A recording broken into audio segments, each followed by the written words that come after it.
Auto ஓட்டிகிட்டு இருந்தார் ஐயாவுக்கு தோள்பட்டை உள்ள கிராக்காக இருக்குது. இப்போ மறுபடியும் ஓட்டுன்னு நினைக்கிறார். வயசு 65 வயசு ஆயிடுச்சு. உள்ள உங்களுடைய எலும்பு முறிவு ஏற்பட்டு உள்ள தோள்பட்டை உள்ள போய் பாருங்க.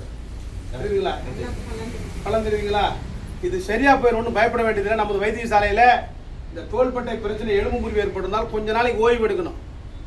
ஒரு 1.5 மாதம் ஓய்வு எடுத்தால் தான், ஒரு 6 கட்டு 7 கட்டு போட்டு ஓய்வு எடுத்தால் தான் பரவாயில்ல. இவருக்கு ஏற்கனவே ஆகி ரொம்ப நாள் ஆச்சு. தோள்பட்டை ஏற்பட்ட எலும்பு முறிவு கீழே விழுந்ததுனால அதுக்குண்டான எக்ஸ்ரே படம் திரும்பிங்க. கையை 2 தூக்குங்க பார்க்கலாம். கண்ணை மூடிட்டு தூக்குங்க. கீழே விடுங்க. தூக்குங்க. தோள்பட்டை எலும்பு முறிவு ஏற்பட்டு நம்மகிட்ட வைத்தியசாலைக்கு வந்து வைத்தியம் பார்த்துருக்காரு. கையை தூக்குறாரு.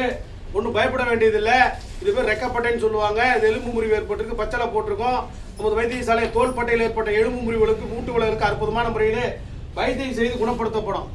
எந்த எலும்பு முறிவுக்கு எந்த மூட்டு வலிக்கும் அறுவை சிகிச்சை தேவையில்லை. அற்புதமான மூலிகை தேவை சூரணம் மூலம் சரியாகும். திரும்பி இந்த தோள்பட்டையில் இந்த தோள்பட்டை எலும்பு முறிவு ஏற்பட்டிருக்கு. உள்ள போயிருக்குன்னு பயப்படுறாரு. ஒன்றும் பயப்பட வேண்டியதில்லை. வயசாயிருக்குன்னு ஆட்டோ ஓட்டணுங்கிற ஆட்டோ ஓட்டலாம்.